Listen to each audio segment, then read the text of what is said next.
Hi friends, ಎಲ್ಲರೂ ಹೇಗಿದ್ದೀರಾ? Welcome back to our channel Yogalakshmi village life. ಇವತ್ತಿನ ವಿಡಿಯೋದಲ್ಲಿ ನಿಮಗೆ ಒಂದು ಮನೆ ಅಂದರೆ ಕನ್ಸ್ಟ್ರಕ್ಷನ್ ಇನ್ನೇನು ಪ್ಲಾಸ್ಟಿಂಗ್ ಲೆವೆಲ್ಗೆ ಬಂದಿರತಕ್ಕಂಥ ಮನೆ ಹೇಗಿರುತ್ತೆ, ಜೊತೆಗೆ ಈ ಮನೆಯ ಪ್ಲಾನಿಂಗ್ ಏನು ಮತ್ತು ಎಷ್ಟಕ್ಕೆಷ್ಟಿದೆ ಮತ್ತು ಇಲ್ಲಿವರೆಗೂ ಎಷ್ಟು ಖರ್ಚಾಯಿತು ಅನ್ನೋದು ಈ ವಿಡಿಯೋದಲ್ಲಿ ಆಗಿರುತ್ತೆ. ಸೊ ಹಾಗಾಗಿ ವಿಡಿಯೋನ ಕೊನೆಯ ತನಕ ನೋಡಿ, ಆಯಿತಾ? ಸೊ ಇದರಲ್ಲಿ ಉತ್ತರಕ್ಕೆ ಎಷ್ಟಿದೆ ಮತ್ತು ಪೂರ್ವಕ್ಕೆ ಎಷ್ಟಿದೆ ಮತ್ತು ಇಲ್ಲಿ ತನಕ ಅಂದರೆ ಮೇಲೆ ರೂಮ್ ಕನ್ಸ್ಟ್ರಕ್ಷನ್ ಆಗ್ತಿದೆಯಲ್ಲ, ಸೊ ಇಲ್ಲಿ ತನಕ ಎಷ್ಟು ಖರ್ಚಾಯಿತು ಅನ್ನೋದು ಎಲ್ಲ ಡೀಟೇಲ್ಸ್ ನಾನು ಈ ವಿಡಿಯೋದಲ್ಲಿ ಹೇಳ್ತೀನಿ.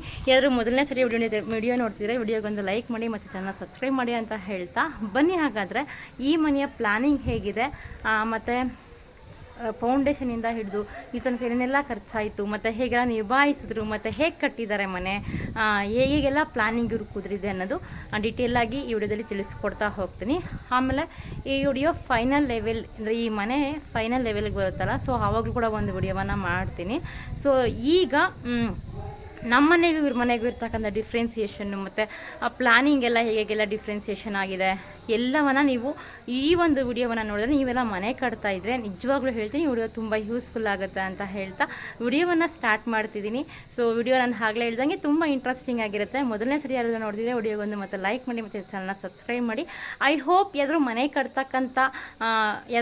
ಕಟ್ತಕ್ಕಂಥವ್ರು ಯಾರಾದರೂ ಇದ್ದರೆ ಅವ್ರಿಗೆ ಒಂದಷ್ಟು ಐಡಿಯಾಸ್ ಬರುತ್ತೆ ಈ ಒಂದು ವಿಡಿಯೋವನ್ನು ನೋಡೋದ್ರಿಂದ. ಜೊತೆಗೆ ಒಂದು ಪ್ಲಾನಿಂಗ್ ಅಂದರೆ ಒಂದು ಅಮೌಂಟ್ ವಿಚಾರ ಆಗಿರ್ಬೋದು ಮತ್ತು ಮನೆ ವಿಚಾರವಾಗಿರ್ಬೋದು, ಸ್ವಲ್ಪ ಪ್ಲಾನಿಂಗ್ ಅನ್ನೋದು ಗೊತ್ತಾಗುತ್ತೆ ಅನ್ನೋ ಕಾರಣಕ್ಕೋಸ್ಕರ ಈ ಒಂದು ವಿಡಿಯೋವನ್ನು ಮಾಡ್ತಿದ್ದೀನಿ. ಬನ್ನಿ ಹಾಗಾದರೆ ವಿಡಿಯೋವನ್ನು ಸ್ಟಾರ್ಟ್ ಮಾಡೋಣ. ಸೊ ನಾನು ಹೇಳ್ತಿದ್ದಂಗೆ ಫಸ್ಟು ಎಂಟ್ರೆನ್ಸಲ್ಲಿ ಹಾಲ್ ಅಂದರೆ ಮೈನ್ ಡೋರ್ಗೆ, ಇನ್ನು ಪೋರ್ಟಿಕ ಅದೆಲ್ಲ ನಾನು ವಿಡಿಯೋದಲ್ಲಿ ಮುಂದೆ ತೋರಿಸ್ತಾ ಹೋಗ್ತೀನಿ. ಇದು ಬಂದು ವಿಂಡೋ ಅಟ್ಯಾಚ್ ಬರುತ್ತಲ್ಲ, ಸೊ ಆ ಥರ ಇವರು ಮೈನ್ ಡೋರನ್ನು ಮಾಡಿಸ್ತಿರೋದು. ಅಂದರೆ ಇನ್ನು ವಿಂಡೋಸು ಮತ್ತು ಶೆಟರ್ಸ್ ಇಡಬೇಕಾದ್ರೆ ಮತ್ತು ಪ್ಲಾಸ್ಟಿಂಗ್ ಆದಮೇಲೆ ಈ ಥರ ಹಂತದಿಂದ ಹಂತಕ್ಕೆಲ್ಲ ಕೆಲಸಗಳು ಚೇಂಜ್ ಆಗ್ತಿರುತ್ತಲ್ಲ, ಸೊ ಅವಾಗೆಲ್ಲ ನಿಮಗೆ ವಿಡಿಯೋ ಮಾಡ್ತಾ ಅಪ್ಡೇಟ್ ಕೊಡ್ತೀನಿ, ಆಯಿತಾ?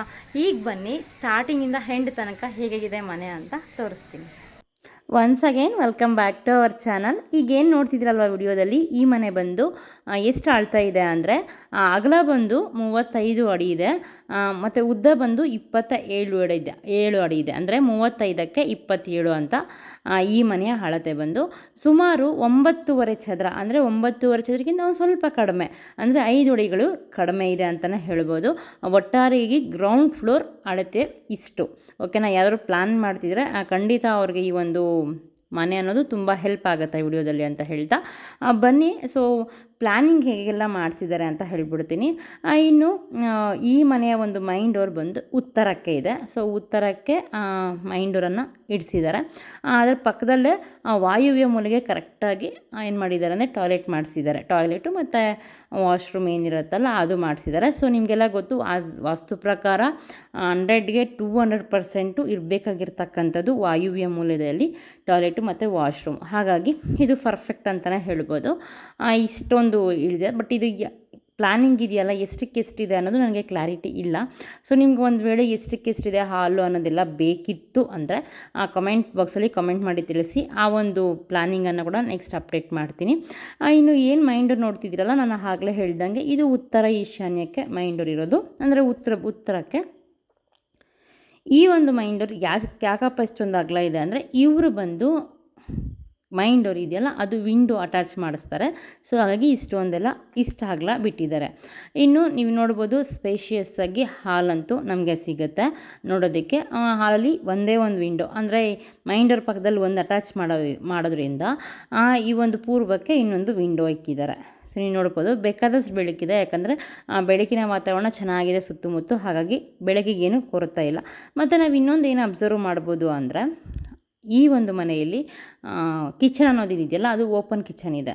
ಸೊ ಹಾಗಾಗಿ ಇದು ಒಂದು ಫಿನಿಶಿಂಗ್ ಆದರೆ ಒಂದು ರಿಚ್ ಲುಕ್ ಕೊಡುತ್ತೆ ಅಂತಲೇ ಹೇಳ್ಬೋದು. ಇನ್ನು ಅಡುಗೆ ಮನೆ ಪಕ್ಕದಲ್ಲೇ ದೇವರ ಕೋಣೆನೂ ಬರುತ್ತೆ. ಹಾಗಾಗಿ ಇದು ಕೂಡ ಉತ್ತರಕ್ಕೆ ಇದೆ. ದೇವರ ಮನೆ ಡೋರ್ ಬಂದು ಕೂಡ ಉತ್ತರಕ್ಕೇ ಇದೆ. ಅಂದರೆ ಕಿಚನ್ ಓಪನ್ ಕಿಚನ್ ಆಗಿರೋದ್ರಿಂದ ದೇವರ ಮನೆ ಮುಂದೆ ಏನಿದೆಯಲ್ಲ ಸ್ಪೇಸು ಅಲ್ಲಿ ಕೂಡ ಸ್ವಲ್ಪ ಜಾಸ್ತಿ ಇದೆ ಅಂತಲೇ ಹೇಳ್ಬೋದು. ಇಲ್ಲಿ ನಾನು ರೂಮ್ಗಳನ್ನು ವಿಡಿಯೋ ಮಾಡೋಕ್ಕಾಗಲಿಲ್ಲ, ಯಾಕಂದರೆ ಅಲ್ಲಿ ಕೆಲಸ ಮಾಡೋರು ಆಲ್ಟಿದ್ರು. ಹಾಗಾಗಿ ಅವ್ರು ಮತ್ತು ಅವ್ರ ಪರ್ಸನಲ್ಗೆಲ್ಲ ಡಿಸ್ಟರ್ಬ್ ಆಗಬಾರ್ದು ಅನ್ನೋ ಕಾರಣಕ್ಕೋಸ್ಕರ ನಾನು ಆ ರೂಮ್ಗಳೆಲ್ಲ ವಿಡಿಯೋ ಮಾಡಿಲ್ಲ. ಕಾಮನಾಗಿ ಇರುತ್ತೆ. ಒಂದು ರೂಮಿಗೆ ಬಂದು ವಾಶ್ರೂಮ್ ಮತ್ತು ಟಾಯ್ಲೆಟ್ ಅಟ್ಯಾಚ್ ಇದೆ ಆಯಿತಾ. ಮಾಸ್ಟರ್ ಬೆಡ್ರೂಮ್ ಏನಿದೆಯಲ್ಲ ಅದಕ್ಕೆ ಅಟ್ಯಾಚ್ ಇದೆ. ಇನ್ನು ಆ್ಯಸ್ ಯೂಶುವಲ್ ರೂಮ್ಸ್ ಹೆಂಗಿರುತ್ತೋ ಹಾಗೆ ಇದೆ ಅಷ್ಟೇ. ಒಂದೊಂದು ರೂಮಲ್ಲಿ ಒಂದೊಂದು ವಿಂಡೋ ಇದೆ. ಇದು ಬಂದು ದೇವ್ರ ಮನೆ ಹೇಳ್ತೆ. ದೇವ್ರ ಮನೆಗೆ ಮೇ ಬಿ 4ಕ್ಕೆ 5 ಇರಬಹುದು. ನಾನು ಹೇಳಿದ್ನಲ್ಲ ನಿಮಗೆ ಕ್ಲಾರಿಟಿ ಬೇಕು, ಪ್ಲ್ಯಾನಿಂಗು ಬೇಕು ಅಂತಂದರೆ ನೆಕ್ಸ್ಟ್ ವಿಡಿಯೋದಲ್ಲಿ ಖಂಡಿತ ಕಮೆಂಟ್ ಮಾಡಿ ತಿಳಿಸಿ. ನೆಕ್ಸ್ಟ್ ವಿಡಿಯೋದಲ್ಲಿ ನಾನು ಅಪ್ಲೋಡ್ ಮಾಡೋದಕ್ಕೆ ಟ್ರೈ ಮಾಡ್ತೀನಿ. ಇನ್ನು ಅಡುಗೆ ಮನೇಲಿ ನೀವು ನೋಡ್ತಿದ್ದೀರಾ. ಸೊ ನಾವು ಮಾಡಿರ್ತಕ್ಕಂಥ ಮಿಸ್ಟೇಕ್ ಇಲ್ಲಿ ಮಾಡಲಿಲ್ಲ. ನಾವೇನು ಮಾಡಿಬಿಟ್ಟಿದ್ವಿ ಅಂದರೆ ಪೂರ್ವಕ್ಕೆ ಸಜ್ಜೆ ಹಾಕ್ಸ್ಬಿಟ್ಟಿದ್ವಿ, ಅಂದರೆ ಗ್ಯಾಸ್ ಮೇಲೆ ಮತ್ತೆ ಓಡಿಸಿದ್ವಿ. ಬಟ್ ಇವರು ಬಂದು ದಕ್ಷಿಣಕ್ಕೆ ಮತ್ತು ಪಶ್ಚಿಮಕ್ಕೆ ಸಜ್ಜೆ ಹಾಕ್ಸಿದ್ದಾರೆ. ಹಾಗಾಗಿ ಪ್ರಾಬ್ಲಮ್ ಏನೂ ಇಲ್ಲ. ಒಟ್ಟಾರೆಯಾಗಿ ಅಡುಗೆ ಮನೆ ಈ ಥರ ಇದೆ. ಅಡುಗೆ ಮನೆಯಲ್ಲಿ ಒಂದೇ ಒಂದು ಕಿಟಕಿ ನೋಡ್ತಿರ್ಬೋದು. ಇದಿಷ್ಟು ಫ್ರೆಂಡ್ಸ್ ಟೋಟಲಿ ಆಗಿ 2 ಬೆಡ್ರೂಮು ಮತ್ತು ಪೋರ್ಟಿಕ ಸೇರಿ ಮತ್ತು 2 ಟಾಯ್ಲೆಟು ಮತ್ತು 2 ವಾಶ್ರೂಮು ಮತ್ತು ಒಂದು ಅಡುಗೆ ಮನೆ, ಒಂದು ದೇವ್ರ ಮನೆ. ಇದು ಒಟ್ಟಾರೆ ಆಗಿರ್ತಕ್ಕಂಥ ಪ್ಲ್ಯಾನಿಂಗು. ಮತ್ತೆ ಹೇಳ್ತಿದ್ದೀನಿ, ಇದರ ಒಂದು ಅಳತೆ ಬಂದು 27ಕ್ಕೆ 35 ಅಂತಲೇ ಹೇಳ್ಬೋದು. ಇನ್ನು ಪೋರ್ಟಿಕ ಅಳತೆ ಬಂದು ಸುಮಾರು 8 ಅಡಿ ಬಿಟ್ಟಿದ್ದಾರೆ. ಸೊ ಹಾಗಾಗಿ ಸ್ವಲ್ಪ ಸ್ಪೇಸಿಯಾಗಿದೆ. ಹಾಲು ಸ್ವಲ್ಪ ಚಿಕ್ಕದಾಗಿ ಬಂದಿದೆ ಅಂತ ಅನ್ನಿಸ್ತು. ಬಟ್ ಇದು ನಮ್ಮ ಮನೆಗಿಂತ ಸ್ವಲ್ಪ ಚಿಕ್ಕದೇ. ನಮ್ಮ ಮನೆ ಇದಕ್ಕಿಂತ ದೊಡ್ಡದಾಗಿದೆ. ಬಟ್ ನಾವೇನು ಮಾಡಿದ್ದೀವಿ ಅಂದರೆ ಪೋರ್ಟಿಕ ಸ್ವಲ್ಪ ಕಡಿಮೆ ಬಿಟ್ಕೊಂಡಿದ್ವಿ. ಹಾಗೆ ಪಶ್ಚಿಮಕ್ಕೆ ಮುಖ ಮಾಡಿ ಮೆಟ್ಲು ಹತ್ತಿದ್ರೆ ಮತ್ತು ನೆಕ್ಸ್ಟು ಪೂರ್ವಕ್ಕೆ ಮುಖ ಮಾಡಿ ಮೆಟ್ಲು ಹತ್ತ ಹೋಗ್ಬೋದು. ಇನ್ನು ಮೇಲೆ ಬಂದು ಸಿಂಗಲ್ ರೂಮು, ಅಂದರೆ ಕೆಳಗಡೆ ಮಾಸ್ಟರ್ ಬೆಡ್ರೂಮ್ ಏನಿದೆಯಲ್ಲ ಅದೇ ಅಳತೆ ಪ್ರಕಾರವಾಗಿ ಇಲ್ಲಿ ಸಿಂಗಲ್ ರೂಮನ್ನು ಕನ್ಸ್ಟ್ರಕ್ಟ್ ಮಾಡಿಸ್ತಾ ಇರೋದು. ಬಟ್ ಇದು ಬಂದು ಯಾವ ಲೆವೆಲ್ಗೆ ಬಂದಿದೆ ಅಂದರೆ ಕೆಲಸ, ಇನ್ನು ಪ್ಯಾರಾಪೆಟ್ವಲ್ಲೆಲ್ಲ ಆಲ್ಮೋಸ್ಟ್ ಅಲ್ಲೂ ಏನೂ ಮಾಡಲಿಲ್ಲ. ಒಂದು 20% ಪ್ಯಾರಾಪೆಟ್ವಲ್ ಕಟ್ಸಿದ್ದಾರೆ. ಇನ್ನು ಲಿಂಟ್ಲ್ ಲೆವೆಲ್ ಬರುತ್ತಲ್ವ, ಮೇಲೆ ರೂಮು ಲಿಂಟ್ಲ್ ಲೆವೆಲ್ ತನಕ ರೂಮ್ ಕೂಡ ಕಟ್ಸಿದ್ದಾರೆ. ಇಲ್ಲಿ ವಾಶ್ರೂಮ್ ಎಲ್ಲ ಮೇ ಬಿ ಕಟ್ತಾರೋ ಇಲ್ಲೋ ನನಗೆ ಗೊತ್ತಿಲ್ಲ. ಬಟ್ ಅಟ್ ಪ್ರೆಸೆಂಟ್ ಇಷ್ಟೇ ಕಟ್ಟಿರೋದು. ಇನ್ನು ಮಾಮೂಲಿ ಪೋರ್ಟಿಕ ನಮ್ಮ ಮನೇಲಿ ಏನಿದೆಯಲ್ಲ ಅದೇ ಥರನೇ, ಅಂದರೆ ಮೇಲೆ ಅಂದರೆ ಫುಲ್ ಕವರ್ ಮಾಡೋ ಥರ ಮಾಡಿಸ್ತಾರಂತೆ. ಸೊ ಹಾಗಾಗಿ ಆ ಥರ ಮಾಡಿಸೋದ್ರಿಂದ ತುಂಬ ಬೆನಿಫಿಟ್ಸ್ ಏನೇನಿದೆ ಅಂತ ನಿಮಗೆ ಹಳೆ ವಿಡಿಯೋಗಳಲ್ಲಿ ನೋಡಿದರೆ ನಿಮಗೆ ಗೊತ್ತಾಗುತ್ತೆ. ಬಟ್ ನೀವು ಇನ್ ಕೇಸ್ ಫ್ಯೂಚರಲ್ಲಿ ನೆಕ್ಸ್ಟ್ ಫ್ಲೋರ್ ಮತ್ತೆ ಕಟ್ಟಿಸ್ತೀರಾ ಅನ್ನೋ ಹಾಗಿದ್ರೆ ಆ ಸ್ಟೇರ್ಕೇಸ್ ಕವರಿಂಗೆಲ್ಲ ಏನೂ ಬೇಕಾಗಿರೋದಿಲ್ಲ.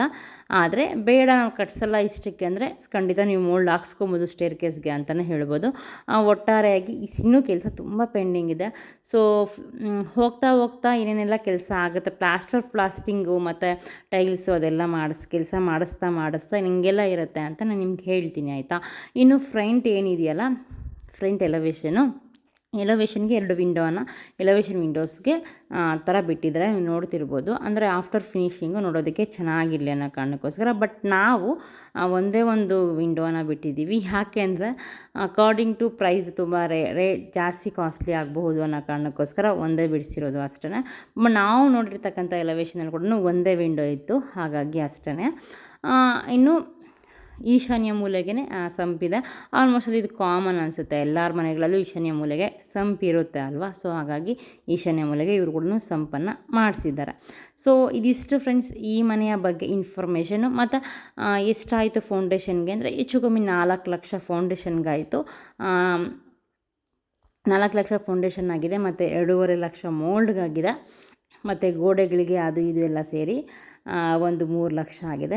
ಒಟ್ಟಾರೆಯಾಗಿ 4 3 7 ಮತ್ತು 2.5 9.5 ಲಕ್ಷ, 9.5ರಿಂದ 10 ಲಕ್ಷ ಇಲ್ಲಿವರೆಗೂ ಕನ್ಸ್ಟ್ರಕ್ಷನ್ಗೆ ಖರ್ಚಾಗಿದೆ. ಅಂದರೆ ಮೇಲೆ ರೂಮ್ಗೂ ಅದಕ್ಕೆಲ್ಲ ಸೇರಿ ಮೇ ಬಿ ಫುಲ್ ಮೋಲ್ಡೆಲ್ಲ ಆದರೆ ಇನ್ನೂ ಜಾಸ್ತಿನೇ ಆಗುತ್ತೆ, 11 ಲಕ್ಷದ ಮೇಲೇ ಆಗುತ್ತೆ.